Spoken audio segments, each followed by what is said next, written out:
The moment you stop chasing, the dynamic shifts. It is a subtle, almost invisible pivot in the architecture of human attraction. Most people spend their lives running. They run after validation, they run after attention, and they run after the hollow promise of being chosen by someone else. They treat love like a currency to be earned through constant motion. But when you stop running, you stop being a participant in the game of pursuit. You stop checking your phone for a notification that never comes. You stop analyzing the silence of others to measure your own worth. You stop performing for an audience that was never really watching. This is the point where the architecture of your life changes. When you stand still, rooted in your own existence, you cease to be a target. You cease to be a variable dependent on the approval of another. You become the gravitational center of the room. This is not a tactic. It is not a strategy designed to manipulate the perceptions of others. It is a fundamental realignment of your internal compass. You stop trying to fill a hole in your own foundation with the presence of someone else. You stop being a seeker. You become the prize. Observe the room. Look at the people who move with frantic, jagged energy. They are the runners. They lean in too far, laugh too loud, and scan the exits for a sign of approval. They are constantly adjusting their posture to fit the expectations of others.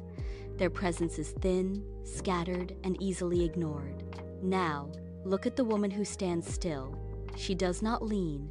She does not scan. She is rooted in her own existence, anchored by a quiet, heavy gravity.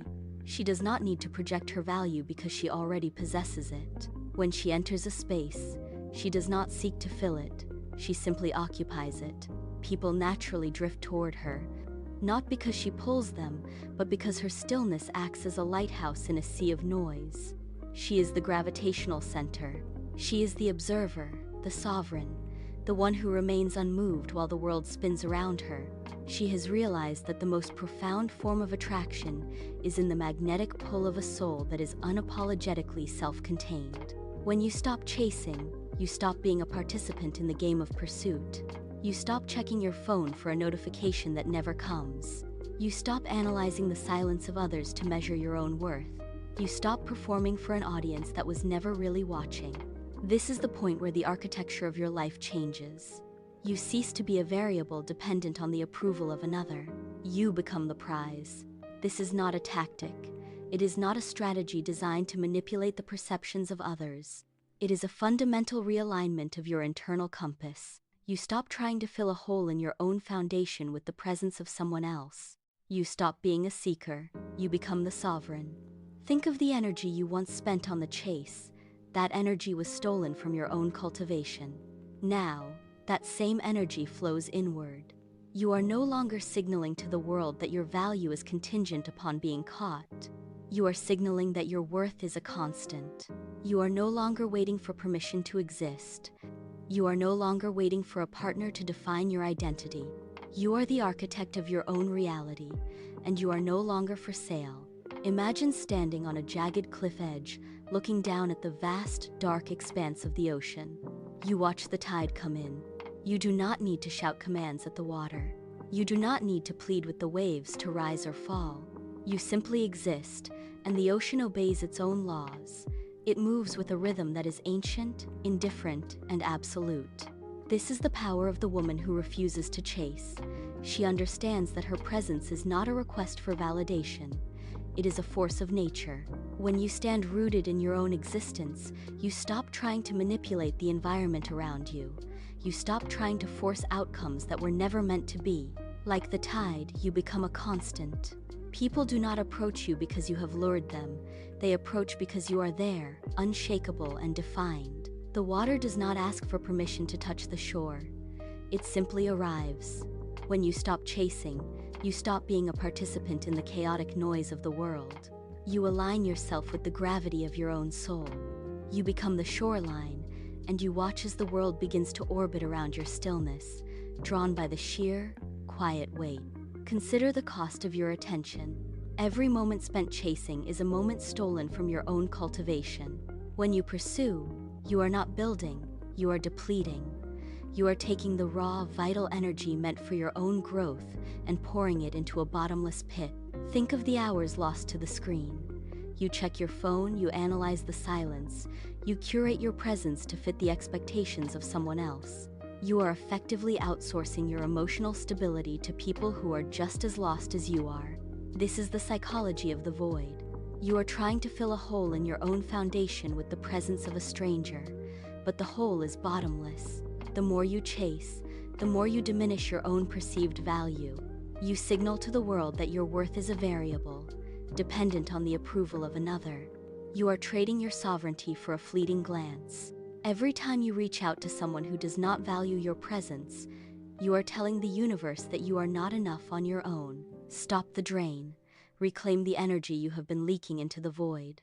Your cultivation is the only investment that yields a permanent return. We are taught from a young age that love is a prize to be earned. We are told that attention is a currency to be traded, and that if we are not being pursued, we are failing. This is the great lie of modern connection.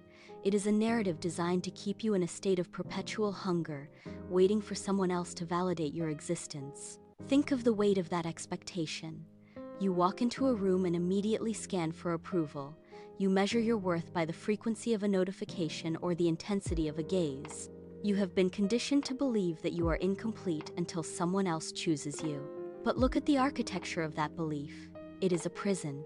It forces you to perform, to curate, and to shrink yourself to fit the narrow expectations of others.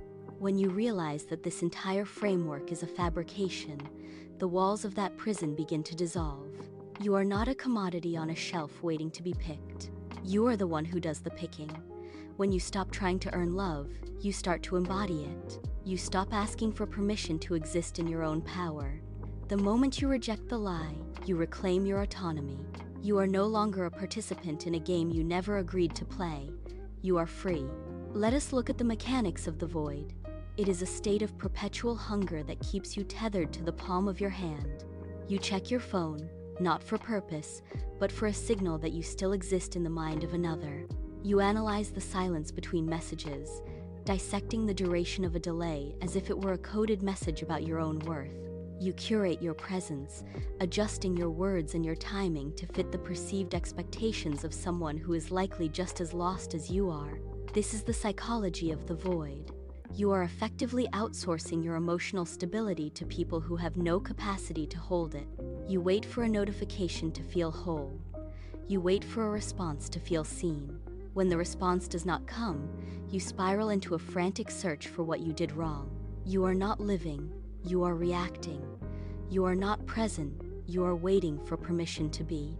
This cycle of checking, waiting, and analyzing is the sound of your own foundation cracking. It is a desperate, invisible labor that yields nothing but exhaustion. You are trying to fill a bottomless hole with the fleeting presence of a ghost. The more you reach into that darkness, the more you lose your own center. Consider the cold, hard law of human nature. We crave what is elusive, and we discard what is constantly available. When you chase, you are not building value, you are broadcasting your own surplus. You make yourself predictable, you make yourself a constant, and constants are easily ignored. Think of the items in your own life that you value most. Are they the ones scattered on the floor, waiting for you to pick them up? No. You value the things that require effort to reach, the things that maintain their own orbit. By chasing, you signal that your time, your attention, and your presence are commodities available for the taking. You become replaceable. You become a background detail in someone else's life rather than the primary focus. This is the trap. The more you reach out, the more you diminish your own perceived worth. You are essentially telling the world that you have no internal gravity, that you are waiting for someone else to define your trajectory. Stop the pursuit. Start the withdrawal. When you stop making yourself an open door, you become a wall. True power is not found in the control of others. It is found in the absolute, terrifying, and beautiful mastery of the self. This is the pivot point where you stop being a seeker and begin to exist as a sovereign. A seeker is always looking outward, scanning the horizon for a sign, a text, or a nod of approval. A sovereign looks inward, anchoring her reality in her own decisions. Think of the difference in posture. The seeker leans forward, breath shallow, eyes darting, always ready to adjust to the next stimulus. The sovereign stands straight, breath deep, eyes fixed on her own path. She does not ask for permission to exist. She does not negotiate her worth. She is the architect of her own foundation. When you claim this authority, the dynamic of every interaction changes. You are no longer a participant in a game where you hope to be chosen. You are the one who chooses. You stop reacting and start dictating. You move from a state of constant, frantic motion to a state of quiet, heavy gravity. You are the center of your own life.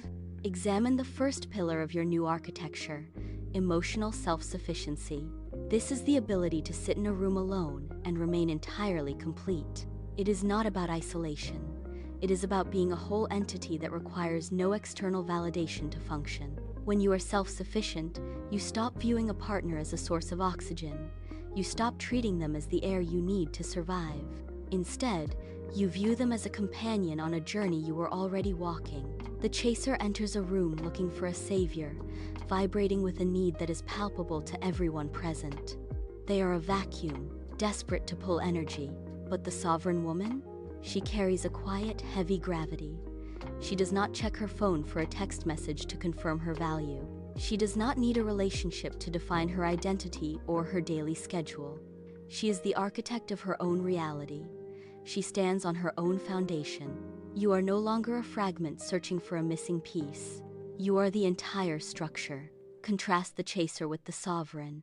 The chaser enters a room with a frequency that is impossible to ignore. They are vibrating with a need that is palpable, a frantic energy that signals they have forgotten their own worth. People can smell the desperation of a soul that is trying to fill a hole in its foundation with the presence of someone else. They scan the room, eyes searching for a target, a savior, a validation. This is the psychology of the void. It is a hunger that never settles because the hole is bottomless. When you chase, you diminish your own perceived value. You become a target for those who wish to use you because you have signaled that your energy is a commodity to be bought. But the sovereign woman? She carries a quiet, heavy gravity. She does not need to broadcast her presence to be felt. She stands in the center of the room, unmoving, and the space around her shifts. She is the anchor. She demonstrates it through her silence and her stillness. Now, confront the second pillar, the terrifying weight of the what if. We are conditioned to obsess over the outcome. What if they leave? What if they do not call? What if I am not enough? This is the grip of fear, and it dictates every move you make. You check your phone until the screen goes dark. You analyze the silence between messages as if it were a coded message about your worth. You curate your presence, adjusting your words and your timing to fit the expectations of someone else. You are effectively outsourcing your emotional stability. Think of a time you were so desperate for a specific result that you lost your voice, your humor, and your grace. You became a shadow, performing a role to keep someone in your orbit. That is not connection. That is a transaction fueled by the fear of being alone. You are holding on so tightly to the possibility of a future that you are suffocating the present. The terror of abandonment is the final barrier. But what happens when you stop trying to control the tide? What happens when you realize that your worth is not a variable, but a constant? The shift begins with the hands. You have been holding on so tightly to the outcome that your knuckles are white and your focus is fractured. You are trying to command the tide to stay, to force the water to rise on your schedule. Stop. Open your hands. The act of releasing the grip is not a surrender. It is the most aggressive reclamation of power you will ever perform. When you stop clinging to the what if, you stop acting out of fear. You stop performing for an audience that is not even watching. You are no longer a participant in the frantic game of pursuit. You are the observer. You are open to the experience, but you are no longer dependent on its result. This is the pivot point. You walk into a room, you engage, you listen, and you remain entirely unattached to whether they stay or leave. You are not waiting for a signal to feel whole. You are not checking the horizon for a ship that may never arrive. You are the shore. You are the ground. The terror of the unknown is replaced by the quiet, steady pulse of your own existence. You are the sovereign, and you have finally stopped asking for permission to exist. Now, test the weight of your new foundation. Walk into a room, a meeting, or a dinner, and hold this single silent mantra: I am fine regardless of what happens here. Feel the shift. This is not arrogance, it is the ultimate form of self-respect. When you stop fearing the outcome, you stop performing. You stop the frantic search for approval that once drained your energy. You reclaim your humor, your grace, and your voice. Think of a time you were so desperate for a specific result that you became a shadow of yourself, twisting your personality to fit a mold. Now, imagine the opposite. You enter a space and you do not need to be liked, chosen, or validated. You are there to observe, to listen, and to choose. If the conversation turns, you do not panic. If the interest wanes, you do not chase. You remain anchored in your own presence. You are no longer a reactive element in someone else's play. You are the architect of your own reality. You move with a quiet, heavy gravity that demands nothing because you already possess everything. You are the sovereign, and you have finally realized that your worth is not a question to be answered by others. Now, observe the silence when someone pulls away. The old version of you would have panicked. You would have reached out, sent the text, and filled the void with noise to force a reaction. Stop. The sovereign woman does not chase the silence. She inhabits it. When the energy shifts and someone becomes inconsistent, she does not scramble to fix the connection. She observes the distance. She does not interpret their withdrawal as a reflection of her worth. She interprets it as a data point. If they pull back, she does not lean in to bridge the gap. She leans back. She adjusts her proximity. This is the ultimate power, the ability to let others be inconsistent without losing your own center. You respect your boundaries so fiercely that others have no choice but to respect them as well. You do not explain your worth. You do not justify your presence. You demonstrate it through your stillness. When you stop reacting to every stimulus, you become a mystery. You have reclaimed your sovereignty. Why does this stillness create such intense attraction? Because human beings are drawn to stability. In a world that shifts and fractures under the weight of constant noise, a woman who remains unshakable becomes a lighthouse. People are exhausted by the games. They are tired of the frantic, hollow pursuit of validation that defines modern connection. They are searching for someone who knows exactly who they are and where they are going. When you stop chasing, you stop being a participant in the noise. You become the signal. You cut through the static of the room with a presence that is heavy, grounded, and impossible to ignore. You are no longer trying to fit into the expectations of others. You are the fixed point around which the chaos orbits. This is not about being loud. It is about being the only thing in the room that does not flicker when the wind blows. You become the rarity. You become the person who is not for everyone, but who is everything to those who can handle the depth of your presence. You are a person of substance. Watch the room change when you stop seeking validation. People treat you differently because you have signaled that your time, your energy, and your attention are not commodities to be bought. You have stopped being a target for those who wish to use you. You have become a person of substance. When you walk into a space, the air feels different. It is not because you are performing, but because you are no longer available for the games of the insecure. You have reclaimed your sovereignty. Notice how the frantic, shallow interactions of others bounce off you like light off a mirror. You are no longer a participant in the trade of hollow attention. You feel the weight of your own existence. It is a physical sensation, a grounding that anchors you to the floor while everyone else drifts. You do not need to explain your value. You demonstrate it by the way you hold your space. You are no longer a variable in someone else's equation. You are the constant. Feel the shift in your own chest. This is not a temporary state. This is the permanent architecture of a life lived on your own terms. You are no longer waiting to be chosen. You have already chosen yourself, and the world is finally starting to notice the difference. Now, turn the mirror on yourself. Ask the question that changes the trajectory of your entire life. What would your world look like if you stopped trying to be chosen? What would you do today if you were not afraid of losing anyone? Imagine the scenario. Someone walks away. Someone does not call. Someone chooses to leave. If you were not anchored to the fear of that loss, what would you do next?